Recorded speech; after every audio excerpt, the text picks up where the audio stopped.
Buenas tardes, amados hermanos. Dios les bendiga. ¿Cómo están? Me alegro mucho de poder verles y también tener el privilegio de poder compartir la palabra del Señor. Así que les invito a que abran su Biblia en el libro de Éxodo, capítulo 7, y vamos a leer del versículo 14 hasta el versículo número 25. Cuando lo tengan, se identifican con un amén, por favor, para que juntos leamos la lectura del día de hoy. Y dice así la palabra del Señor en el libro de Éxodo capítulo 7, versículo 14 hasta el versículo número 25. Entonces el Señor dijo a Moisés: el corazón del faraón es terco, se niega a dejar ir al pueblo. Preséntate a Faraón por la mañana cuando vaya al agua y ponte a orillas del Nilo para encontrarte con él. Toma en tu mano la vara que se convirtió en serpiente y dile: el Señor, el Dios de los hebreos, me ha enviado a ti, diciendo: deja ir a mi pueblo para que me sirva en el desierto. Pero hasta ahora no has escuchado. Así dice el Señor: en esto conocerás que yo soy el Señor. Yo golpearé con la vara que está en mi mano las aguas que están en el Nilo, y se convertirán en sangre. Los peces que hay en el Nilo morirán, y el río se corromperá, y los egipcios tendrán asco de beber el agua del Nilo. El Señor dijo también a Moisés: dile a Aarón: toma tu vara y extiende tu mano sobre las aguas de Egipto, sobre sus ríos, sobre sus arroyos, sobre sus estanques y sobre todos sus depósitos de aguas, para que se conviertan en sangre. Habrá sangre por toda la tierra de Egipto, tanto en las vasijas de madera como en las de piedra. Así lo hicieron Moisés y Aarón, tal como el Señor les había ordenado. Aarón alzó la vara y golpeó las aguas que había en el Nilo ante los ojos de Faraón y de sus siervos, y todas las aguas que habían en el Nilo se convirtieron en sangre. Los peces que habían en el Nilo murieron, y el río se corrompió, de manera que los egipcios no podían beber agua del Nilo. Había sangre por toda la tierra de Egipto. Pero los magos de Egipto hicieron lo mismo con sus encantamientos. El corazón de Faraón se endureció y no los escuchó, tal como el Señor había dicho. Entonces se volvió Faraón y entró en su casa sin hacer caso tampoco de esto. Todos los egipcios cavaron en los alrededores del Nilo en busca de agua para beber, porque no podían beber de las aguas del Nilo. Pasaron 7 días después que el Señor hirió al Nilo. Amados hermanos, vamos a retomar nuestra serie de sermones expositivos del libro de Éxodo. Si ustedes recuerdan, la última vez estuvimos considerando el capítulo 7, pero los versículos 8 hasta el versículo número 13. Vimos cómo Dios en su misericordia demostró su poder al cambiar la vara de Aarón en una serpiente y cómo esta serpiente se engulló las serpientes de los magos. Sin embargo, el corazón del faraón se endureció y no quiso escuchar a Moisés y Aarón.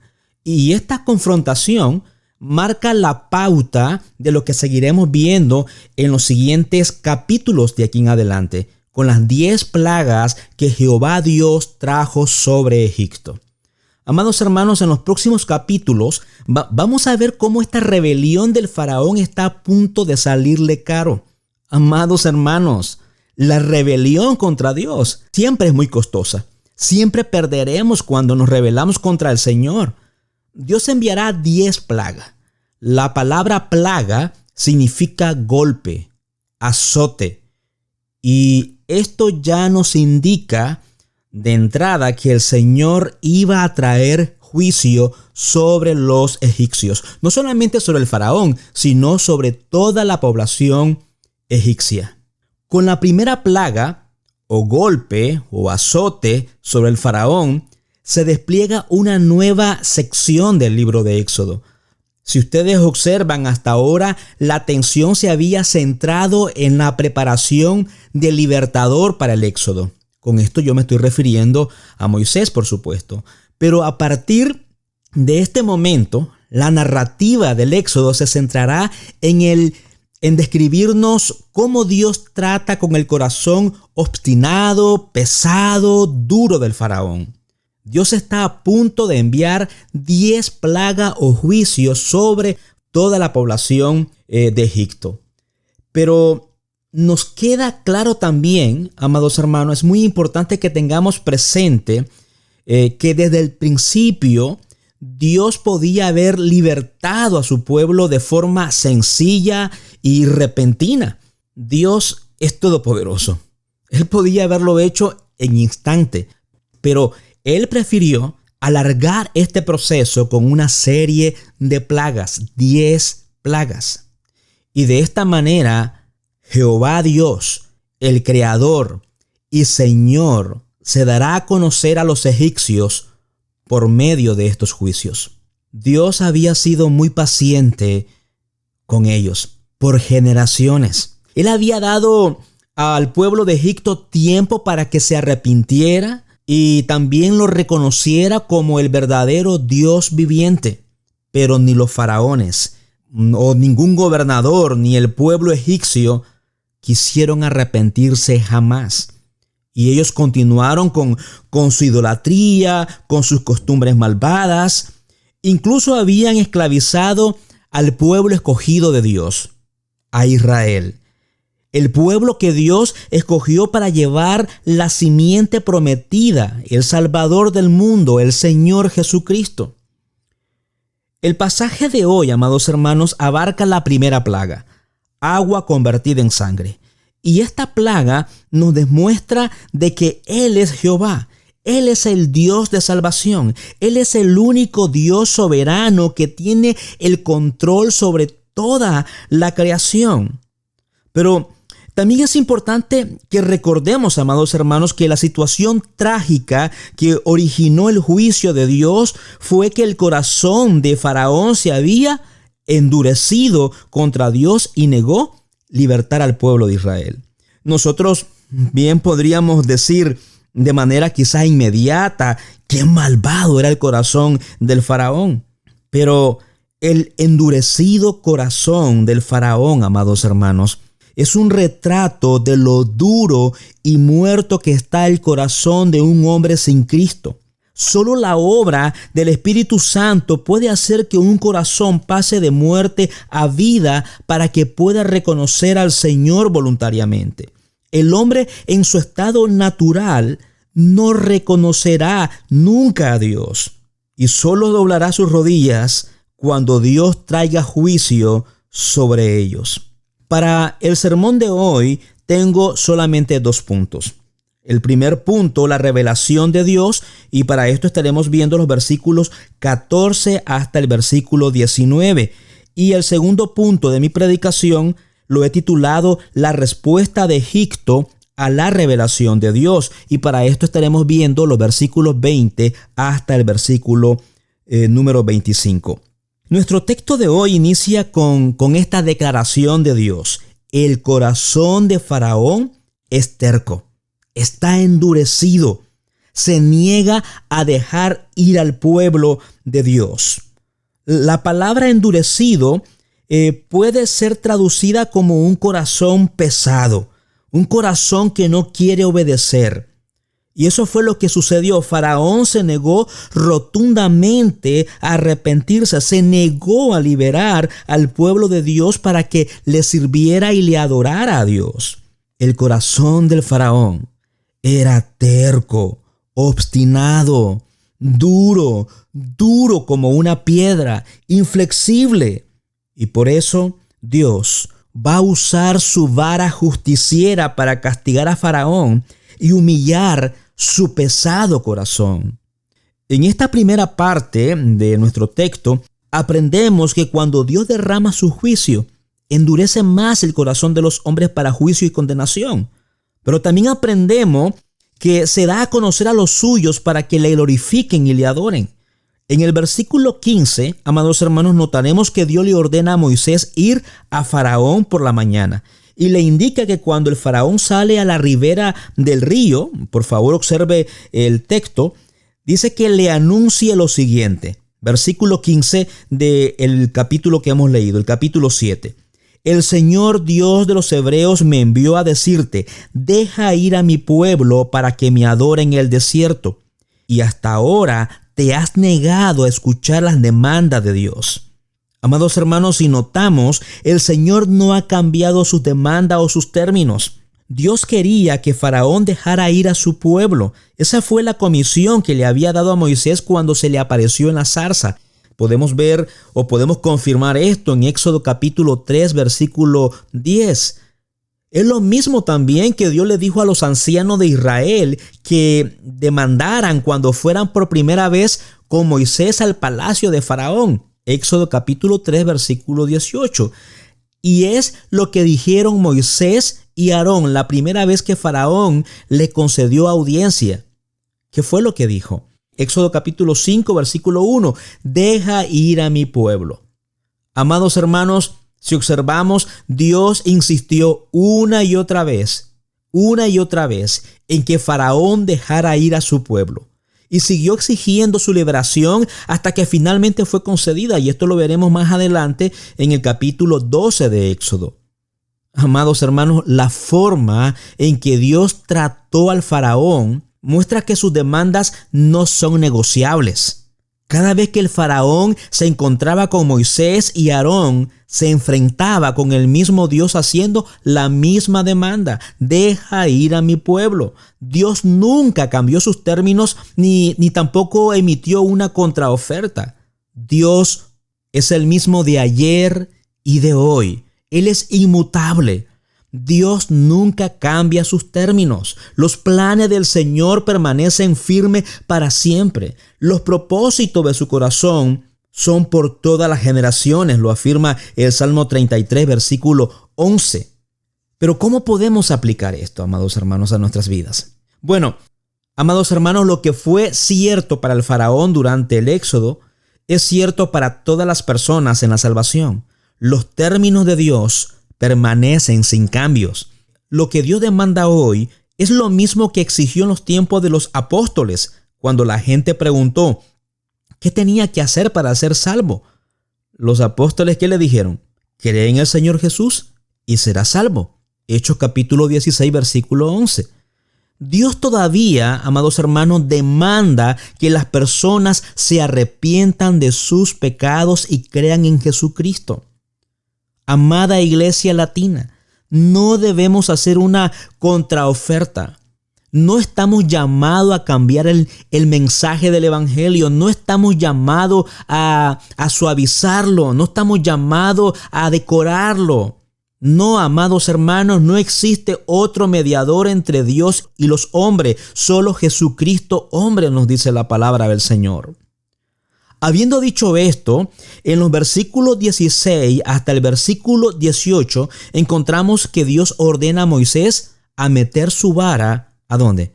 Bueno, nuestro texto nos dice en el río Nilo, para que las aguas del río se conviertan en sangre y los peces del río morirán y el río apestará y los egipcios no podrán beber agua del Nilo. De esta manera, Dios una vez más se revela al Faraón. Y yo digo una vez más porque ya lo había hecho de diferente manera.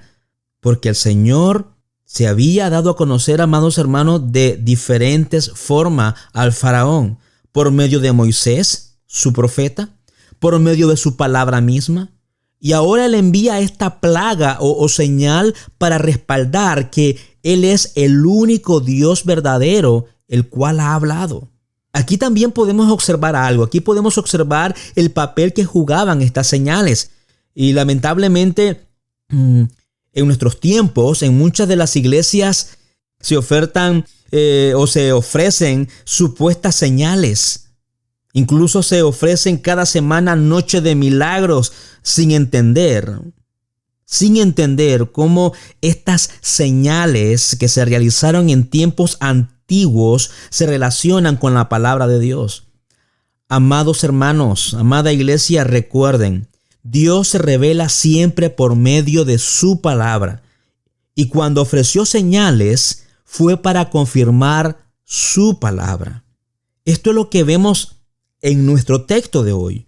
Moisés está explicando con la palabra de Dios lo que significa la señal que Dios está por hacer delante de las mismas narices del faraón en el río Nilo. Leamos el versículo 16. Y dile, el Señor, el Dios de los hebreos, me ha enviado a ti diciendo, deja ir a mi pueblo para que me sirva en el desierto. Pero hasta ahora no has escuchado. Versículo 17. Así dice el Señor, en esto conocerás que yo soy el Señor. Yo golpearé con la vara que está en mi mano las aguas que están en el Nilo y se convertirán en sangre. Ahora, hermanos, para entender aún más nuestro pasaje del día de hoy, tenemos que hablar un poco acerca de lo que significaba para la cultura egipcia el río Nilo. Una de las razones por las que el faraón pudo haber estado en la ribera del río fue posiblemente para adorarlo. El río Nilo era adorado como un dios, era una deidad para el pueblo egipcio. Representaba uno de sus dioses principales. Los egipcios obtenían muchos beneficios de él. Era como el corazón de Egipto. Por eso le ofrecían devoción, lo adoraban, le hacían culto más que al Creador. Entonces Dios los castigó y convirtió en sangre lo que ellos habían convertido en Dios. Amada iglesia, Dios usó las plagas para obligar al faraón y a los egipcios para que liberaran a Israel. Pero también usó esta plaga para enseñarle al faraón y a los egipcios una cosa, que Él es el Señor, que Él es el Dios Redentor, que Él es el Salvador y Él es el Libertador.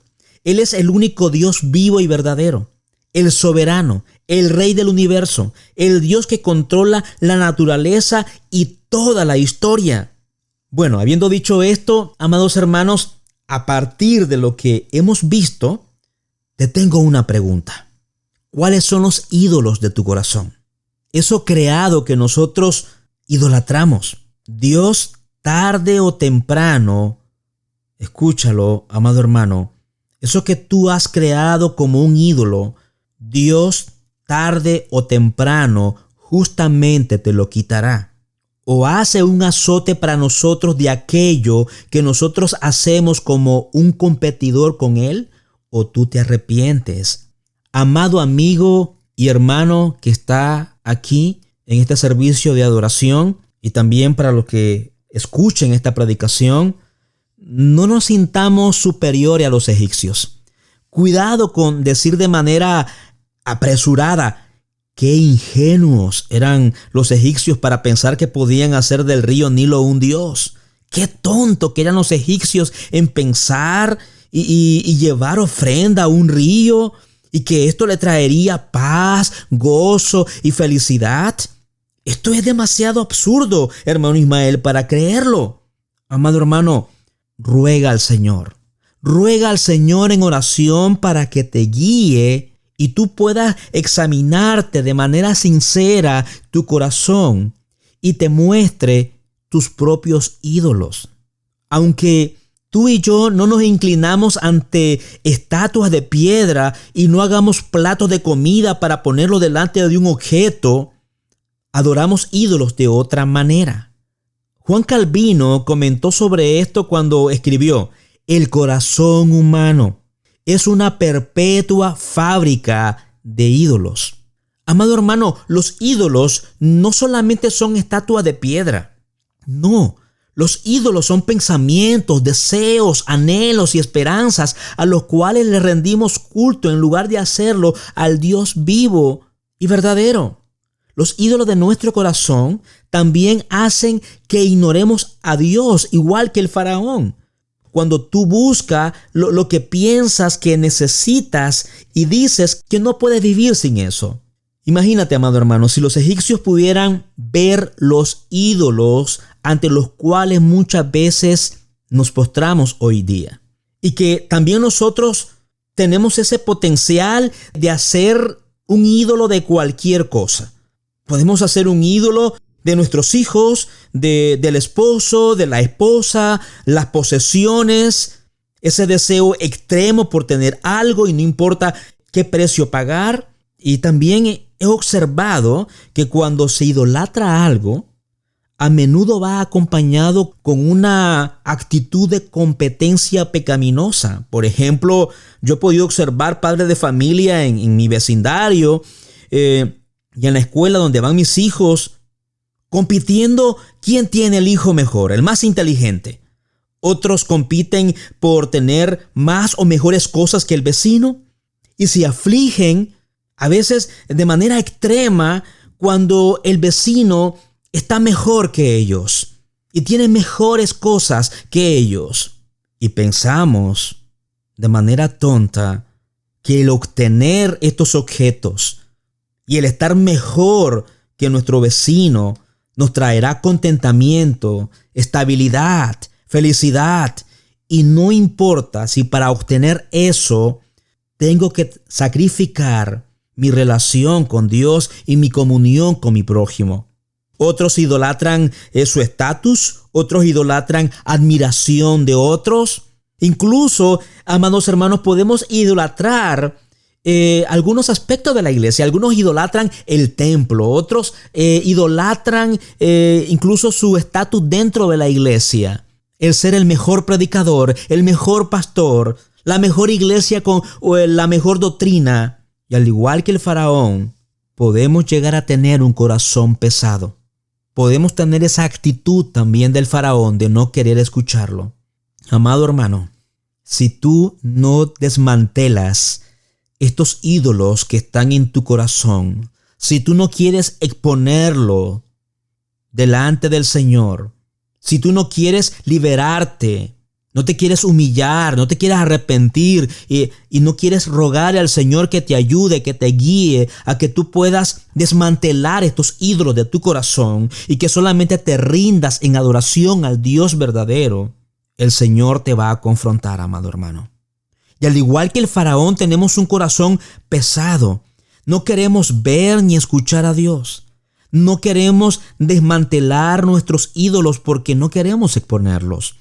No queremos admitir que hemos hecho un ídolo de algunas cosas, de nuestro trabajo, de nuestras relaciones o de nuestra comodidad. Y lo que hacemos muchas veces, porque también eso he podido observar, es racionalizar. No, estos no son ídolos, hermano. Para nada, yo no estoy haciendo un ídolo de mi familia, yo no estoy haciendo un ídolo de mis hijos, yo no estoy haciendo un ídolo del ministerio, yo no estoy haciendo un ídolo de mi trabajo, yo no estoy haciendo un ídolo de las cosas. Solo son cosas buenas en las cuales a veces nos enfocamos mucho, hermano. También quiero aclarar algo, amados hermanos. No todo lo que amamos es un ídolo. Hay mucho en la creación que se nos ha dado para nuestro disfrute.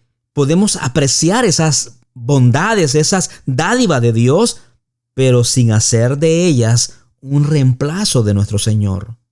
Pero, si estas cosas son lo primero en lo que pensamos y dices que no puedes vivir sin ellas, si estas cosas sustituyen a Dios en tu vida, entonces puede ser que hayas identificado un ídolo en tu corazón. Entonces es posible que de todas estas cosas tú hayas hecho un ídolo. Amado hermano, ruega al Señor que Él te ayude a estar consciente de tus ídolos, que Él te guíe a serle fiel, quitando esos altares en tu corazón. Si no somos intencionales en derribar estos ídolos de nuestro corazón, así como a los egipcios, probablemente tendremos que aceptar las consecuencias amargas de nuestra idolatría. Si nos resistimos a servir a Dios como lo hizo Faraón, tarde o temprano, amado hermano, será disciplinado, castigado por tu maldad. Hermanos, nosotros fuimos creados solo para adorar al Dios vivo y verdadero.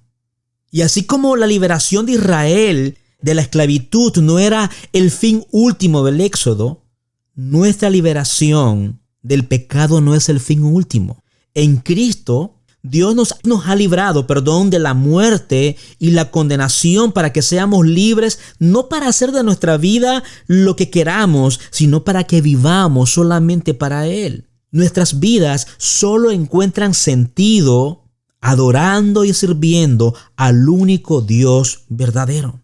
Pero regresemos a nuestro pasaje. Hasta ahora hemos visto la orden que Dios le dio a Moisés para hablar a Faraón.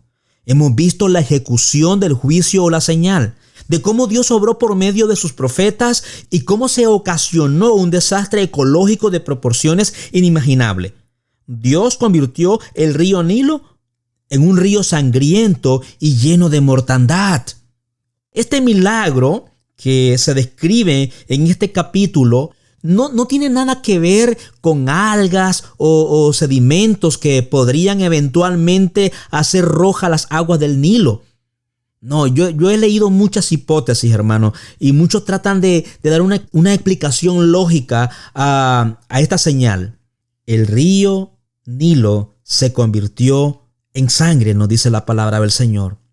Fue un milagro divino, una demostración natural de que Él es el Señor. De un golpe les provocó una escasez de agua y alimento a los egipcios. De un golpe le ocasionó un cierre de su transporte y también hubo una crisis espiritual. Y todo esto lo hizo convirtiendo el río Nilo y todos los depósitos en sangre, convirtiendo el objeto de su adoración en algo horroroso. En esta primera parte del sermón hemos visto cómo Dios se reveló por medio de esta señal de juicio sobre Egipto. Veamos el segundo punto de la predicación, la respuesta de Egipto a la revelación de Dios. Y para esto estaremos viendo los versículos 20 hasta el versículo 25. El texto nos dice que Faraón buscó ¿a quiénes? Él buscó a sus hechiceros y ellos replicaron la señal de Dios. Y esto, cuando lo estuve leyendo y estudiando, lo encontré irónico porque estos hechiceros solo pudieron extender más la plaga, no quitarlo, que sería lo obvio. El texto nos muestra cómo estos magos con sus encantamientos no tenían el poder de alterar el milagro de Dios, solo podían producir más desastre. Esto nos enseña cómo el poder de Satanás es perjudicial, nocivo. Incluso sus señales y maravillas falsas sirven en última instancia para traer mayor gloria a Dios. El mejor ejemplo lo podemos ver en la cruz del Calvario cuando nuestro Señor Jesucristo está muriendo. Satanás pensó triunfar sobre los propósitos de Dios, pero no sabía que mientras Jesús colgado de la cruz estaba propiciando la ira de Dios, expiando los pecados de su pueblo. Jesús resucitó de entre los muertos al tercer día, nos dice la palabra del Señor. Y Satanás descubrió que su mayor triunfo fue en realidad su más amarga derrota. La muerte de Cristo fue precisamente lo que Dios usó para conceder a los pecadores la vida eterna. Cuando Faraón vio que sus magos podían repetir la señal de Dios, ¿qué fue lo que sucedió? Nos dice la palabra del Señor que Él endureció su corazón, le dio la espalda a Dios y regresó a su palacio. Egipto quedó devastado durante 7 días y el faraón está completamente indiferente con Dios. El capítulo 7 de Éxodo termina con una escena patética de los siervos del faraón, cavando en busca de agua subterránea. Versículo 24. Pero no dice nada de que encontraron agua. El Nilo se llenó de sangre durante 7 días. Un periodo de tiempo en que la Escritura denota una completa conquista por parte de Jehová Dios sobre los dioses egipcios. Para concluir, amada iglesia, el llamado de Moisés a Faraón era que dejara ir al pueblo de Dios para que este pueblo le sirviera, le adorara. Así también nosotros somos llamados a dejar ir los ídolos de nuestro corazón. Somos llamados a servir solo a Dios como nuestro único Señor verdadero, respondiendo en gracia y en adoración. Amada iglesia, en la obra redentora de Dios está la verdadera libertad de las cosas que nos esclavizan en este mundo. Y también en la obra redentora de Dios hallamos el propósito para el cual tú y yo fuimos creados. La buena noticia para ti, amado hermano, son que, a diferencia del caso de Faraón que Dios usó para juzgar a los egipcios, en nuestro caso Dios no dejará de confrontarnos. Él nos confrontará una y otra vez hasta que podamos salir de las garras de esos ídolos que están en nuestro corazón, para que podamos llegar sanos y salvos a la tierra prometida. Amada iglesia, piensa en esto durante esta semana. Ruega al Señor que te ayude a tener presente este sermón hasta que tu corazón responda generosamente en adoración al Señor. Dios te bendiga. Oramos al Señor, amados hermanos.